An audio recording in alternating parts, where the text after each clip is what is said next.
문대원의 위클리 매거진.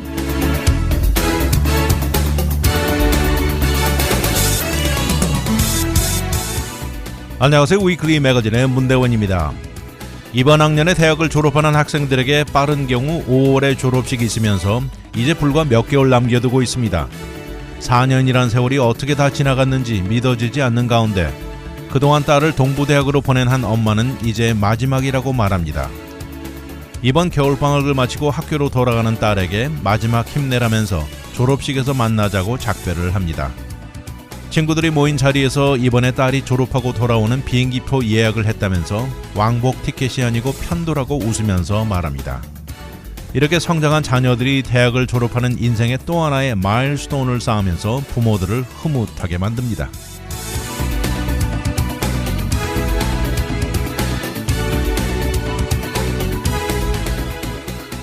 오늘의 토픽은 아이시스의 여파, 알코올과 암, 투로, 간 건강, 그리고 멕시칸 코카콜라입니다.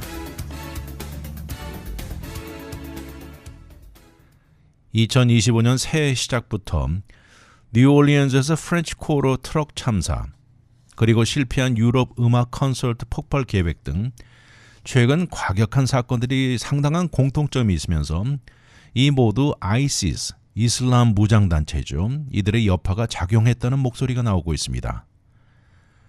19살의 오스트리아 국적을 가진 베란 아질리라는 이 청소년인데요. 정신적으로 완전히 다 붕괴되면서 지난 7월 갑자기 일하던 공장을 그만두고 아파트 안에 완전히 고립되면서 자살 생각만 하고 있었다는 것입니다.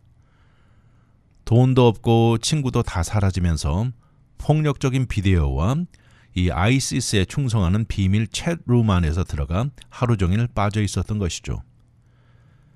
그러면서 이슬람 과격단체의 감명을 받았고 폭탄 테러를 준비하는 데 필요한 이 가이드와 충고를 찾곤 해온 것입니다. 이렇게 아이시스 내 멘토로 여겨지는 사람에게 보내진 텍스트 메시지 내용 안에는 나는 큰 콘서트에서 일을 벌일 것이다. 총과 폭탄으로 무장하고 공격할 것인데 만약 이것이 실패하면 큰 칼을 사용할 것이다. 이런 내용이었습니다.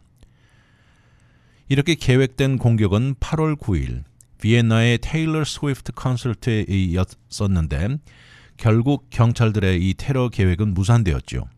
그렇지만 체포 이후 발견된 수백 개 텍스트 메시지 내용과 경찰 수사 기록을 보면 지난 몇 년 동안 아이시스의 여파가 얼마나 현실의 문제를 일으키는지 알려주는 것입니다. 이런 과격화 차원에서 보면 이번 15명의 사망자와 30명이 넘는 부상자를 낸 뉴올리언스의 트럭 테러와 이 놀라울 정도로 많은 유사점이 있다는 것이죠. 오스트리아 용의자처럼 뉴올리언스의 테러의 장본인은 샴슈드 딘 자바입니다. 이 남성 역시 본인을 과격파라고 묘사한 기록도 있고요. 이혼에 실직을 했고 또 심각한 재정 문제 등 줄줄이 이어지는 개인적인 문제가 위기 상태까지 가면서 마지막 옵션으로 과격한 결정을 내린 것으로 보입니다. 아질리 용의자와 마찬가지로 휴스턴에 거주하는 미국인이죠. 샴슈딘 자바는 이슬람 아이시스의 감명을 받으면서 본인이 만든 비디오에 나타난 것에 의하면 아이시스 그룹의 충성까지 밝혔습니다. 이렇게 이슬라믹 스테이트 중에서도요, 이 아프가니스탄의 어필리에이션을 갖고 있는 ISIS-K가 있는데 이 단체는 지난해 이란과 러시아에 수차례 고차원 지능적인 공격의 배경이 있었던 것으로 보여지고요. 수많은 사상자를 냈습니다. 이번에 자바의 정확한 범행 동기는 밝혀지지 않은 상황에 아이시스와 어떤 직접적인 접촉이 있었는지도 모르는 상황입니다. 예전에 많이 들어보신 알카에다와 달리 이 ISIS-K는 온라인에서 활발합니다. 이 추종자들에게 다가가고요. 특별한 지시나 승인 없이도 그들이 있는 어떤 장소에서나 무관하게 테러 행위를 장려하고 있습니다.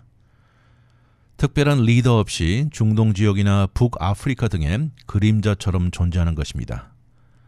이들은 최근 들어서 시리아와 아프가니스탄의 이 테러 공격의 이 강도를 높여왔습니다. CIA 카운터 테러리즘 부서에서 30년 동안 몸을 담아온 베테랑이 있습니다. 브루스 라이들 씨는 이들은 아주 증오에 사무치고 분노에 부들부들 떠는 사람들이다. 이렇게 말을 합니다. 이런 차원의 이슬람으로 개종하고 2번에 걸쳐 결혼에 실패했고 심각한 재정 문제로 허덕거리고 이런 상황에 본인의 생명과 분노에 이유를 찾던 클래식 케이스다. 이렇게 말을 합니다. 이런 개인적인 실패와 문제들이 겹쳐지면서 사회의 분노와 증오로 가득 찬 것도 이 아질리의 경우도 마찬가지로 나타납니다. 전 세계 최고 인기 팝스타 콘서트를 겨냥해 타겟으로 삼아온 것이죠. 42살의 미국 베테랑은 이 아프가니스탄에도 파견되기도 했습니다. 이 자바와 다른 점은 이 아질리는 군인의 비교도 되지 못하는 부족한 경험에 자원이 풍부하지도 않은 케이스입니다. 단지 테일러 스위프트 콘서트를 타겟의 기회로 생각한 것도 심각하게 계획된 것이 아니라는 지적도 있습니다. 최근에 테러리즘 전문가들 말에 의하면요, 요새 테러를 저지르는 나이가 점점 더 어려진다는 것입니다. 전문기관이 놀라하는 것은 요새 과격화되는 티네이저들 숫자가 크게 증가하면서 아질리 역시 여기에 해당되는 케이스죠.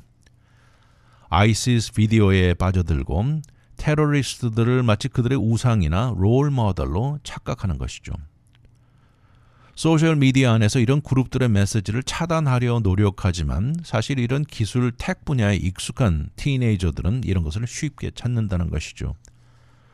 점점 더 어린 층이 이런 데 빠져들고 있는 건 전문가들을 많이 우려하게 만듭니다. 전문가들은 말합니다. 이런 칠드런들이 처형 장면을 보고 있다면서 이런 어린 나이에 극심한 과격분자들이 파고들고 있다. 이렇게 말을 합니다. 현재 이번에 아질리 케이스를 두고 유럽 강력계는 수백 개 넘는 텍스트 메시지와 또 정보부가 그동안 아질리를 추적하면서 입수한 정보를 토대로 올해 말 정도에 법정에서 사용할 것입니다. 이 중 몇 개 온라인 메시지를 보면요. 아질리는 어린 시절부터 문제아 소지가 다분한 것이 역력합니다. 친구도 많지 않았고 우울증에 늘 시달린 기록이 있고요.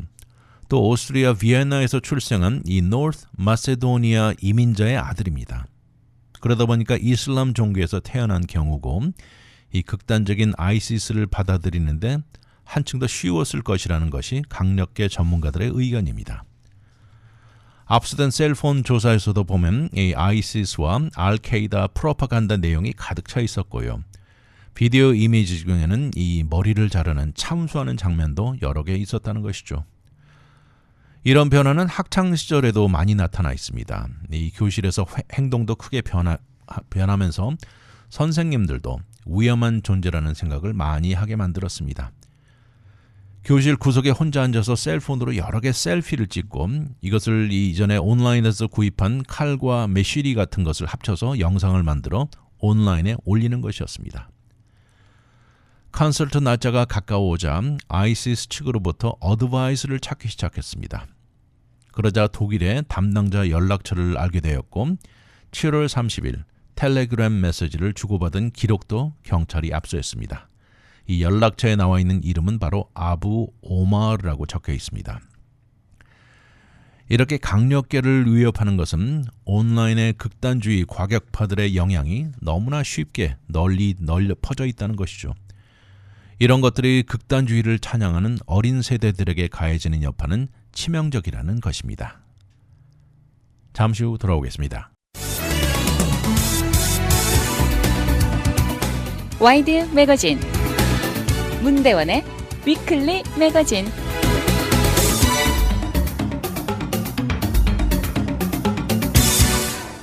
새해가 밝자마자 알코올에 연관된 경고나 우려로 인해서 많은 생각을 하게 만드는 내용인데요.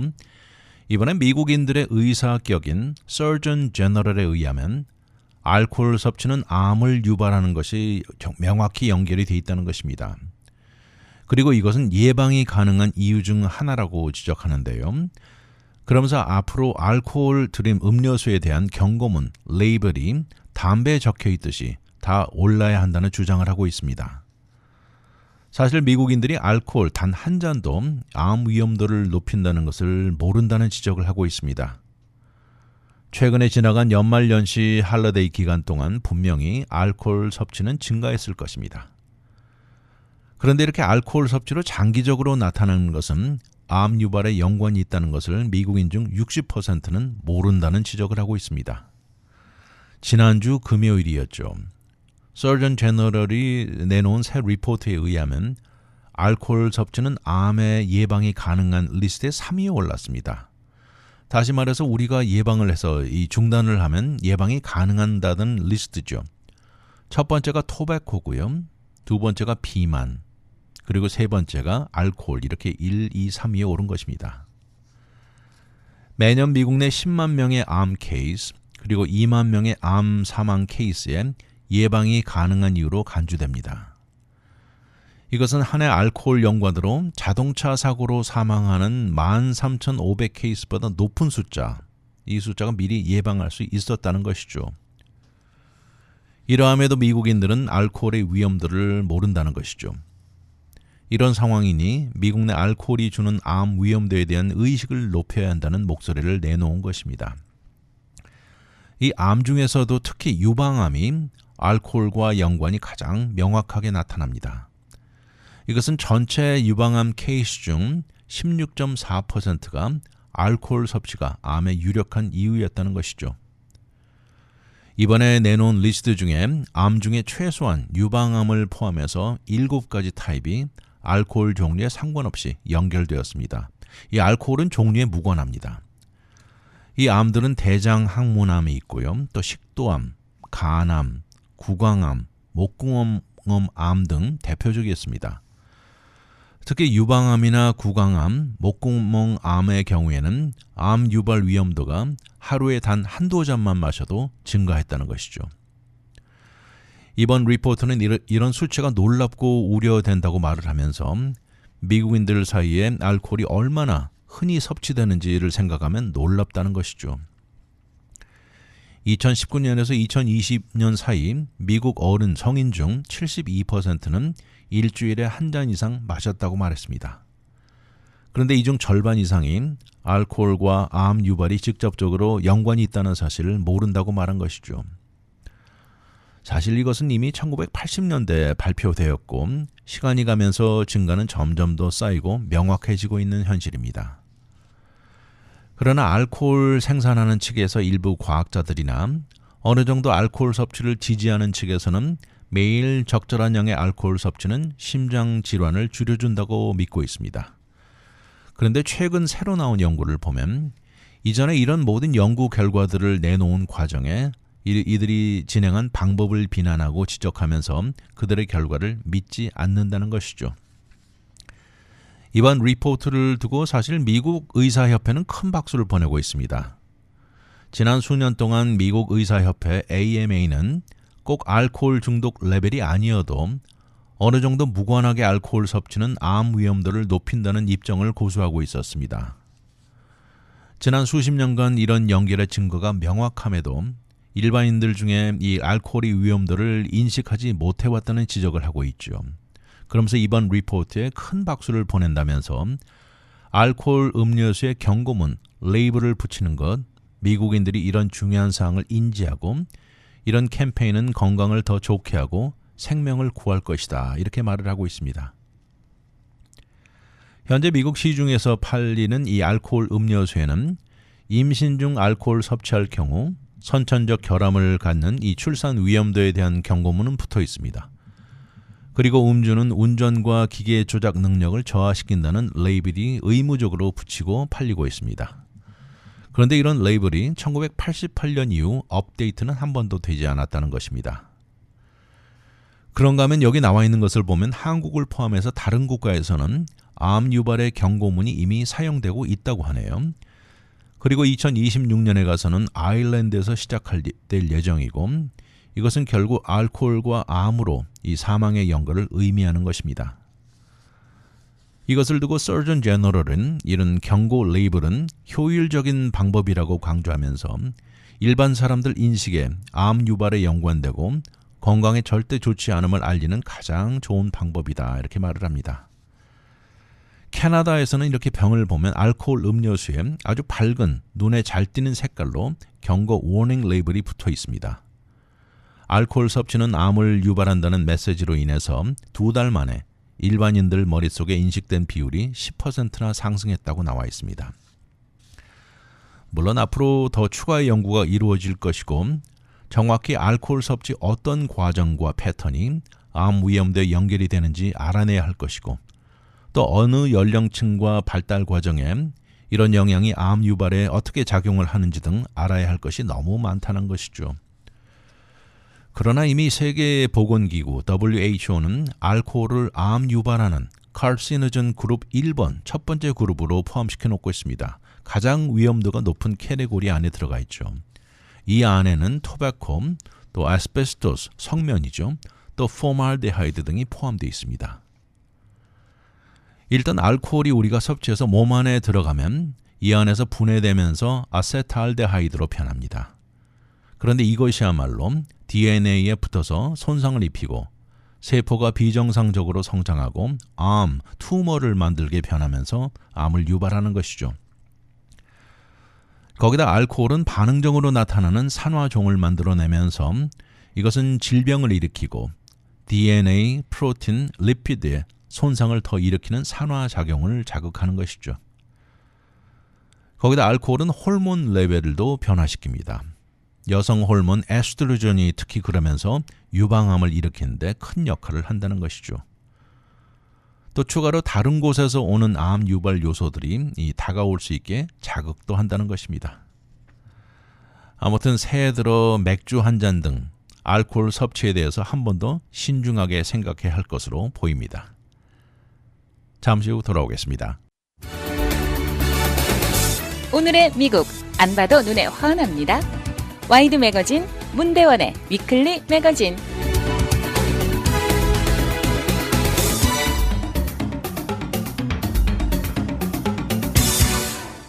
여러분 혹시 자동차 렌트하는 앱 투로를 사용해 보신 적이 있으신지요? 이 스펠링이 TURO입니다. 투로. 이번에 뉴올리언스의 트럭 참사와 라스베가스의 이 트럼프 호텔 앞에서 테슬라 사이버 트럭 폭발로 사용됐던 자동차 모두 이 투로를 이용한 렌트카로 이루어진 우연의 일치였습니다. 이렇게 투로 앱은 렌트카 회사 자동차가 아니고요. 개인의 차를 빌리는 것입니다. 저도 예전에 한번 사용해 본 적이 있는데요. 이번 주 투로가 아무래도 스팟라이트에 오른 것은 이 뉴올리언스와 라스베가스 사건에 연루되어 더 그렇죠. 이것을 두고 회사 측은 강력계 조사에 모두 협조한다고 말했습니다. 샌프란시스코에 베이스를 둔 회사 투로는 이전 처음의 이름이 릴레이 라이즈에서 이제는 변했는데요. 어떤 사람은 이것을 어떻게 표현하느냐 하면요. 마치 자동차 버전의 에어비앤비나 마찬가지다 이렇게 말을 합니다. 앱을 통해서 게스트 혹은 사용자와 이 자동차 주인을 연결해 주는 것입니다. 본인 자동차를 렌트해 주면서 추가 수입을 원하는 사람을 매치시켜 주는 것이죠. 이것은 흔히 렌트카 경험과 달리 공항에서 긴 줄을 피하고 자동차 열쇠는 주인에게서 직접 받거나 아니면 정해놓은 락박스를 통해 받게 되는데 아니면 웹사이트에 적혀 있기로는요. 이 투로 렌털 카를 앱을 통해서 열 수 있게 해주기도 한다고 적혀 있습니다. 온갖 자동차 종류가 제공됩니다. 이 집에서부터 테슬라, 포르쉐 같은 최고 브랜드 자동차도 있다는 것이죠. 전 이베이의 간부 출신이고 현재 투로의 CEO인 안드레이 하다드는 본인이 소유하고 있는 아우디 R8 그리고 세대 테슬라 등 5대 자동차를 렌트해서 1년도 채 되지 않는 기간 동안 $11,000를 벌었다고 말했습니다. 5대 본인 자동차를 이전에 만나본 적이 없는 7명에게 금요일에 렌트해주고 일요일 저녁 자동차들은 본인 차고에 돌아왔다고 말했습니다. 이렇게 투로는 샌프란시스코나 로스앤젤레스, 뉴욕같이 생활비가 높은 도시에서 자동차를 둘러싼 재정 상황을 혁신적으로 변하게 하고 있습니다. 본인 자동차를 사용하지 않을 경우에 이것을 빌려주면서 하루당 수입을 올리는 것이죠. 투어로가 발표한 것에 의하면 자동차를 빌려주는 호스트가 평균 한 달에 $625를 번다고 나와 있습니다. 이 액수는 어떻게 보면 자동차를 새로 구입해서 내는 매달 페이먼트를 해결해주는 셈이라고 주장하고 있습니다. CEO 하다드 씨 생각에는 언젠가 다가올 미래에는 길거리에 다니는 자동차 절반 이상이 이런 다양한 방식으로 공유되는 자동차가 될 것이다 이렇게 말을 합니다. 이것은 본인 튜로 회사 외에도 이 Getaround라는 회사도 있고 Zipcar, 또 거기다 전통적인 렌트카 회사들 등 절반 이상을 차지할 것으로 내다보고 있습니다. 절대 개인이 100% 소유하는 자동차는 크게 줄어들 것이라고 강조하면서 그런 면에서 앞으로 정말 100% 자율 자동차가 등장한다면 자동차 주인이 잠자고 있을 경우에도 자동차는 수입을 올리고 다닐 것이다 이렇게 말을 합니다. 그런데 이번에 새해가 밝고 일어난 두 가지의 참사와 자살 행위는 모두 튜로에서 빌린 자동차가 사용된 것이죠. 이 튜로 대변인은 현재 강력계의 두 개 케이스에 모두 협조를 하고 있다면서 회사 입장에서는 두 경우 모두 범인이 전과 기록이 없고 이 국가의 위협이 되는 사람들은 아닌 것으로 파악된다고 말을 합니다. 그러면서 대변인은 말합니다. 우리는 어떤 경우에도 최고의 높은 레벨의 스탠더드를 유지하면서 강력계에 모든 도움을 줄 것이다 이렇게 말을 합니다. 이번에 이것을 두고 일리노이주 경찰 부선의 스와팀 멤버를 20년 동안 근무했던 리치 우스터키 형사는 말합니다. 튜로는 자동차를 픽업하는데 개인적인 접촉이 없는 이유로 이번 사건을 일으킨 범인들의 경우 한층 더 무명을 유지할 수 있고 손쉬운 방법이었을 것이라고 의견을 내놓습니다. 그렇지만 동시에 두 케이스 모두 장소나 위치, 움직임이 쉽게 트래킹되는 경우라면서 조사에 큰 도움을 줄 것이다 이렇게 말을 합니다. 비록 튜로는 전통적인 방식을 사용하지는 않지만 그래도 자동차를 렌트하는 과정에 이 전화번호, 이메일 주소, 운전면허 정보 등이 모두 요구됩니다. 대부분의 경우 이 어프로블, 승인이 그 자리에서 이루어지지만 경우에 따라서는 이 앱은 면허증 사진이나 또는 라이센스를 들고 셀피를 찍어 보내거나 추가 정보를 요구할 때도 있다고 말합니다. 2024년 9월 말을 시점으로 이 앱을 사용하는 사람 숫자가 350만이 넘었다고 나와 있고요. 이것은 지난 12개월 동안 단 한 번이라도 사용한 게스트 숫자를 합친 것입니다. 그리고 이 앱은 처음 등장한 이래 지금까지 벌어들인 총 액수가 나와 있는데요. 바로 48억 달러가 넘어간다고 나와 있습니다.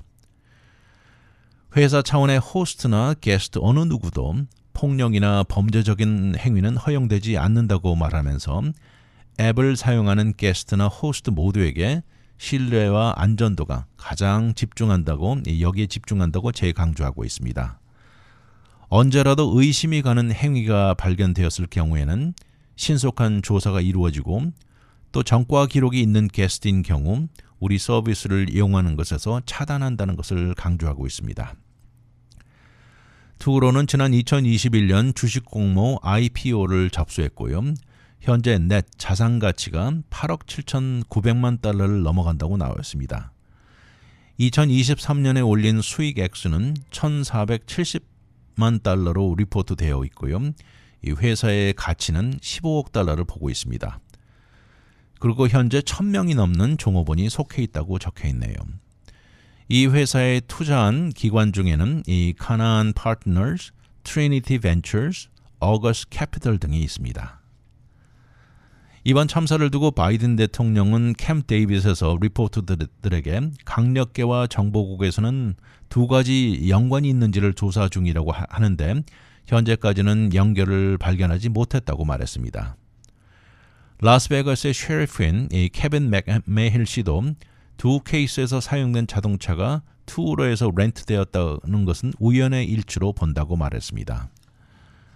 다 뉴스에서 들으셨겠지만 뉴올리언스의 새 인파로 가득 찬 버번 스트릿에 트럭으로 돌진한 육군 베테랑 샴슈딘 자바는 15명을 사망시키고 경찰과 총격 끝에 사살되었죠. 현재 이것은 혼자 범인인 것으로 알려지고 있는데요. 그런가 하면 라스베가스의 테슬라 사이버 트럭을 렌트해서 자동차 안에는 다양한 폭발물, 폭죽, 캠프 연료 캐니스터들 이런 것을 가지고 트럼프 인터내셔널 호텔에서 자폭하고 사망했죠. 사망한 운전자 역시 매튜 라이블스버거라고 미 육군 그린버레 멤버로 아프가니스탄에서 2번이나 파견되기도 했던 전적을 가지고 있습니다. 두 케이스 모두 사용된 자동차가 튜로 앱을 통해 렌트한 것이었습니다. 잠시 후 돌아오겠습니다. 와이드 매거진 문대원의 위클리 매거진.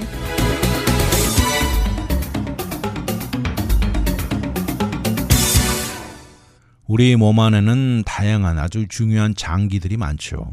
근데 그 중에서 최고 올가는 간이라고 부르는 의사들도 있습니다. 이렇게 중요한 간을 우리는 한층 더 신경 쓰고 간 건강 유지를 해야 한다는 것이죠. 간 스페셜리스트인 스티븐 라이더 박사가 말합니다. 간은 거대한 공장이나 마찬가지라면서 엄청난 생산 라인이 줄지어 있으면서 500가지가 넘는 신진대사 과정이 진행되는 곳이다, 이렇게 말을 합니다. 우리가 음식을 섭취하고 나면 소화 과정을 거치죠. 그리고 여기서 나온 영양분은 모두 간을 지나면서 프로세싱 됩니다. 그 중에서도 우리 몸을 지탱하는 데 중요한 프로틴을 만들어내는 것도 중요한 것 중 하나입니다. 이런데 이렇게 중요한 간에 질병을 일으키는 가장 대표적인 요소 2가지가 있습니다. 그 중에 하나는 비만이고요. 두 번째는 알코올입니다. 간에 손상이 일어나는 간경화증을 시로시스라고 부르는데 많은 사람들이 이것은 자동적으로 알코올과 연관시킵니다. 물론 틀린 것은 아닙니다. 근데 어떤 것이고 어떤 이유든 간을 손상시키는 것은 이런 이유 중에 하나가 된다는 것이죠. 이것이 시간이 지나다 보면 간 부전증으로 진전되고 간암이나 사망을 일으킬 수도 있다는 것이죠. 간을 해치는 또 다른 이유는 바로 간염, 헤파타이티스를 들 수 있습니다. 간염이 심해지면서 나타나는 증상 중에 하나는 바로 황달이라고 부르는 존디스입니다. 이것은 간이 보통 정상적으로 하는 작동이 이루어지지 않을 경우 나타나는 것이죠. 황달에 나타나는 색깔은 빌리루빈이라는 물질로 인해서 일어나는 결과인데 간이 도저히 감당이 어려워지면서 결국 이것이 간에서 넘쳐나와 혈액 안에 나타나는 것입니다. 그리고 두 번째는 알코올은 이 알코올이 절대 좋지 않은데 그렇다고 사람들에게 알코올을 완전히 100% 끊으라고 말하는 것은 못한다고 합니다. 왜냐하면 이렇게 말하는 것은 도저히 비현실적인 충고이고 이런 충고는 사람들이 그냥 묵인하고 넘어갈 것이라는 주장이죠. 그래서 권하는 것은 어느 정도 적당선을 유지하고 마실 것을 추천하고요. 그런데 본인이 너무 알코올 섭취가 컨트롤 없이 이루어지고 간에 문제가 우려된다면 절대 도움을 청할 것도 추천하고 있습니다.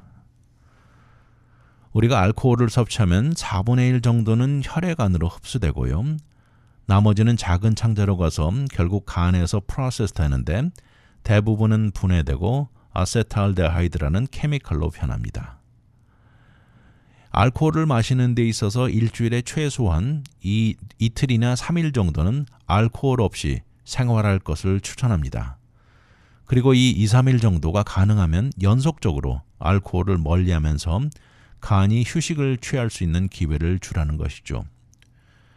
현재 영국 같은 나라의 경우는 알코올 섭취 가이드라인을 보면 일주일에 알코올을 14유닛까지 괜찮다고 나와 있는데 이것은 다시 말해서 와인 총 6잔 정도, 맥주 6팩 정도로 갑니다. 이건 하루가 아니고 일주일 동안 기간이죠. 그런데 만약 이런 가이드라인이라면 이런 것은 물론 사람 체격, 체형 사이즈나 유전자적인 개개인에 따라서 차이가 크게 날 수 있다는 것을 생각해야 됩니다. 그리고 이 사람 몸 안의 간 사이즈도 사람 체격 사이즈에 비례합니다. 그런 이유로 남성이 알코올 분해하는 엔자임이 여성보다 70에서 80% 정도 더 높다고 나와 있습니다. 이렇게 분해하는 엔자임을 얘기하다 보면 아무래도 이 모든 활동들 나이를 먹으면서 감소해가지요. 50대가 되면 아무래도 20대 젊은 시절과 절대 다르다는 것을 명심해야 합니다. 알코올 분해 능력이 그만큼 감소했다는 것이죠. 또 알코올 섭취에 가장 추천되는 것은 빈속에 마시지 않는 것입니다. 이것이 문제가 될 수 있다는 것이죠. 이런 경우 빈속에 마셨을 경우에는 모든 알코올이 몸 안의 시스템으로 직행하면서 금방 취하고 이 간은 짧은 시간에 당황하게 되는 것이죠. 간이 알코올 분해하는데 어느 정도 시간이 걸리는 것은 당연하겠죠. 그렇지만 알코올을 마시기 전에 음식을 어느 정도 먹었거나 알코올과 함께 음식을 겸하는 경우라면 우리 몸 안에 들어오는 과정에 한층 더 조절된 알코올 섭취가 될 것입니다. 또 시중에 나와 있는 간에 좋다는 liver diet이라는 것이 있는데 이런 것은 사실 없다고 합니다. 그냥 우리가 아는 건강식이 간에게도 제일 좋은 방법입니다. 적당량의 음식을 섭취하고 가공식품을 멀리하고 과일, 야채 섭취를 늘리는 것이 아주 좋은 방법입니다. 또 알코올만큼이나 간에 좋지 않은 변화를 주는 것이 바로 과체중, 비만입니다. 이렇게 체중이 어느 정도 높아지고 과체중에서 비만이 되면 간에 지방이 축적되고 염증과 간에 흉터가 남는 스카링이 일어납니다. 체중을 줄이는 것은 그러니까 거의 의무적인 것이고요. 이러지 못하면 만성 간 질환으로 가는 것은 피할 수가 없다는 것이죠. 절대 적절한 체중 유지가 모든 건강에 중요한 것이지만 간 건강에 무엇보다 더 중요하다는 것은 이 전문가들이 강조하고 있습니다. 그래서 체중을 줄인다고 이렇게 한 달 만에 10파운드를 빼고 다음 달에 7파운드 찌는 것이 아니고요. 앞으로 몇 년간에 걸쳐서 서서히 현재 몸무게의 10% 정도를 빼는 것을 말합니다. 아무래도 이런 것은 생활 패턴의 변화로 칼로리 섭취 줄이는 것, 이 덜 먹는 것이 최고라는 것이죠. 아무리 해도 먹는 것을 운동으로 빼기는 절대 쉽지 않다는 지적입니다. 그런데 정규적인 운동은 절대 중요합니다. 왜냐하면 간 안의 지방이 움직여서 혈액 안으로 나가서 근육으로 옮겨간다는 것이죠. 매일같이 그래서 운동하러 가서 근력 운동을 몇 시간씩 하라는 것이 아니고요. 활동량을 늘리고 하루 20분가량 신속하게 움직이고 엘리베이터보다는 층계를 사용하는 이런 조그만 생활의 변화가 다 합쳐지면 큰 차이점을 가져올 수 있다는 것이죠. 또 배고플 때 음식을 먹기 전에 물을 먼저 마시라고 추천합니다. 이렇게 하면 아무래도 음식 전체 섭취량을 조금 줄일 수 있다고 추천합니다. 담배 피우시는 분이라면 끊어야 하는 이유가 아주 많겠지만 간 건강에도 아주 중요한 것입니다. 담배 흡연은 파이브로시스라고 부르는 이 간의 스카링을 빠르게 진행시킨다는 것입니다. 이렇게 모든 간 문제는 서서히 침묵 속에 진행되는 질병으로 첫 번째는 간의 지방이 높아지면서 fatty liver가 되고요.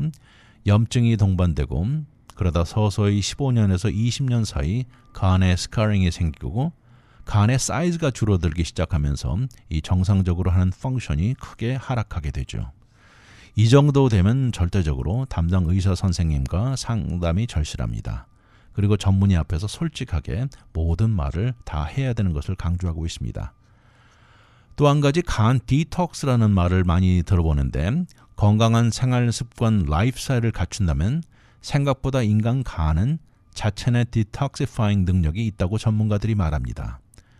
fatty liver 상태 등 이 초기 단계라면 상당 경우 많은 문제들이 되돌아갈 수 있는 이 재생 능력이죠.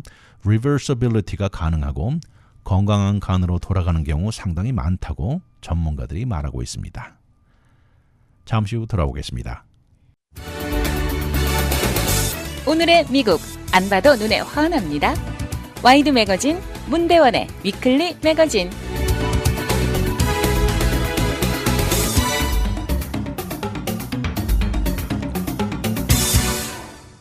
탄산 음료수 중에 코카콜라 좋아하시죠? 이렇게 코카콜라 인기는 전 세계적으로 최고인데요. 그런데 한 번씩 스토어에 이렇게 들어가서 가끔 날씬한 S커브에 이 유리병에 들어있는 코카콜라 접할 때가 있습니다. 근데 이것은 거의 대부분의 경우가 멕시코에서 생산된 코카콜라일 확률이 높다는 것이죠. 이렇게 멕시코에서 나오는 멕시칸 콕과 이 미국에서 만든 코카콜라 맛이 약간 다르다는 것 느낄 수 있다는 것입니다. 이것이 단지 유리병에 들어있어서 기분의 맛이 좀 더 좋게 느껴질 것은 아닐까요 하는 생각도 드는데 실제 일은 코카콜라 병을 두고서도 오랜 역사가 있습니다. 아무튼 앞에 말씀드린 대로 전 세계 가장 인기 있는 소프트 드링크임에도 이것은 아무도 부정하지 못한다고 하는데 이 전 세계 많은 제품들 중에 이 정도 널리 퍼져 있는 것도 많지 않은 정도입니다. 전 세계에서 200개가 넘는 국가에 걸쳐 하루에만 220억 서빙이 팔려 나간다는 것이죠. 물론 경쟁이 펩시콜라 정도 될지 모르지만 그 차이는 너무 크고 미국 일부 지역에서는 아예 소다의 정의를 코카콜라라고 부를 정도입니다. 그런데 이렇게 전 세계를 장악하는 데는 무엇보다 극비 중의 하나인 이것의 독특한 맛, 레시피 때문이겠죠. 그런데 여기다가 아주 현명한 마케팅 전략들이 아주 적중했다고 이 분야 전문가들이 입을 모으는데 정말 코카콜라 전 세계 광고는 유명합니다. Drink Coca-Cola 또는 The Official Soft Drink of Summer 등 우리 귀에 익숙한 슬로건들이 많죠. 그리고 방금 지나간 할러데이 기간 중에 이 산타클로스와 북극곰을 동반한 광고도 널리 알려져 있는 이유이죠. 그런데 그러함에도 코카콜라의 비밀 무기 중 하나는 바로 이 특유의 유리병이라는 것입니다. 이것은 100년 전 경쟁사와 치열한 법정 다툼 끝에 이루어진 것이라는 역사가 있는데요. 처음에는 코카콜라가 병에 들어있지 않았습니다. 1886년 코카콜라는 아틀란타의 한 약사인 존 펜버턴이 발명했고 이것은 처음에는 소다 파운틴을 위해서 시럽으로 판매되었던 것입니다. 그러다 1899년 테네시주의 변호사가 코카콜라를 병에 판매하는 권한을 얻으면서 치열한 소송이 이루어졌죠. 그리고 그때 당시 오리지널 병은 현재 우리가 익숙한 모습과 많이 달랐습니다. 그러다 1915년 회사는 거금을 투자해서 이 혁신적인 병을 만들 것을 추진했는데요. 아주 특이한 콜라 병을 원했고 이 병은 어두운 곳에서 이렇게 딱 만져도 알 수 있고 깨져서 땅에 떨어져 있어도 쉽게 알아볼 수 있는 병을 디자인하게 만든 것입니다. 그래서 주위의 10개의 최고 병 회사에 오늘날 돈으로 따지면 몇만 5천 달러 해당하는 금액을 걸어놓은 것이죠.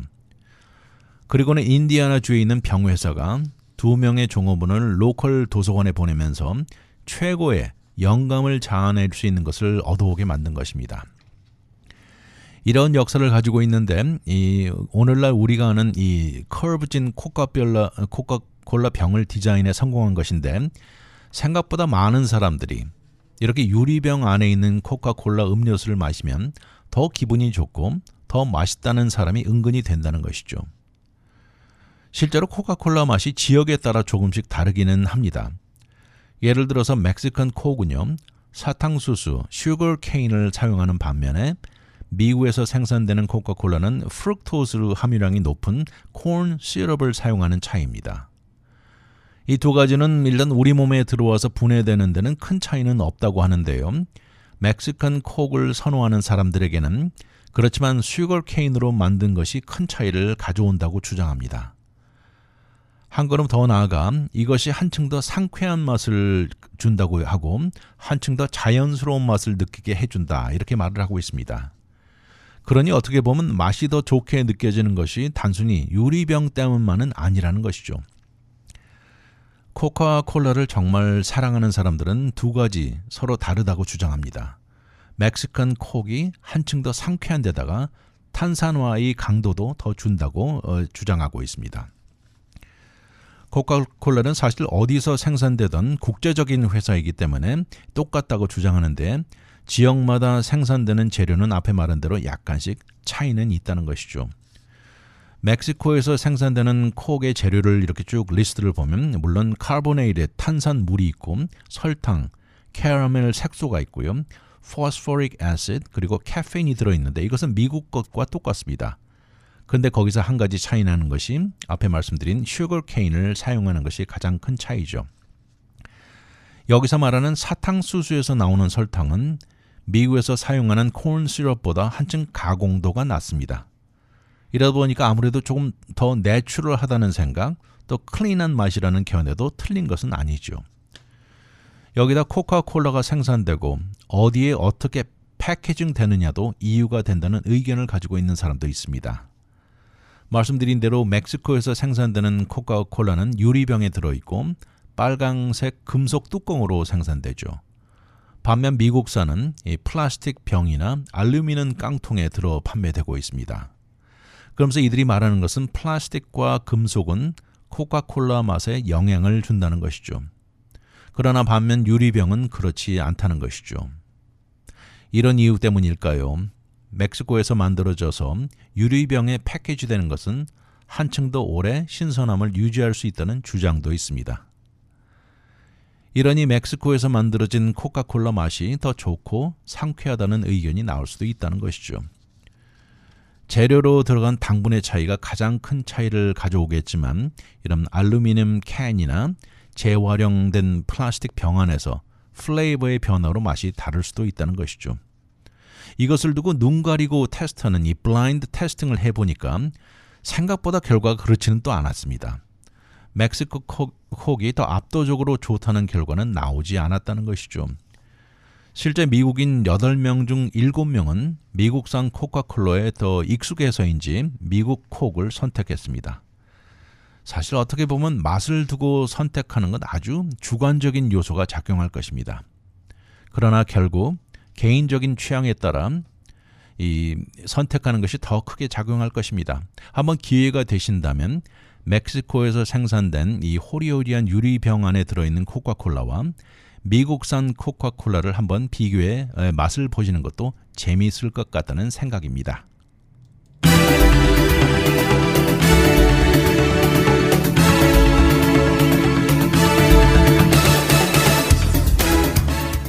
코카콜라 맛이 다 같은 줄 알았는데 실제 차이도 있다는 것이 흥미롭습니다. 콜라의 달콤한 맛을 내는 당분의 재료가 약간 다른 이유로 미국에서 생산되는 것과 맛의 미묘한 차이가 있다는 것입니다. 이런 이유로 멕시코에서 나온 코카콜라가 더 상쾌하고 신선하다는 말하는 사람이 있다는 것이죠. 실제 사용하는 원료의 차이로 충분히 가능한 이야기지만 멕시코에서 나온 코카콜라는 유리병에 들어있으면서 다른 느낌을 줄 수도 있다는 것입니다. 반면 미국에서 생산되는 코카콜라는 플라스틱 병이나 알루미늄 캔을 사용하면서 마시는 느낌이 기분상 다소 차이를 가져올지도 모를 일입니다. 아무튼 맛을 느끼는 데는 아주 주관적인 것으로 사람에 따라 느낌은 큰 차이를 가져올 것입니다. 위클리 매거진은 인터넷을 통해 다시 들을 수 있습니다. radiokorea.com에 들어와 다시 듣기를 누르시고 편안한 시간에 들으십시오. 또한 위클리 매거진을 유튜브에 들어와 RKTV1540을 통해서도 들을 수 있습니다. 지금까지 위클리 매거진 진행의 문대원이었습니다. 감사합니다.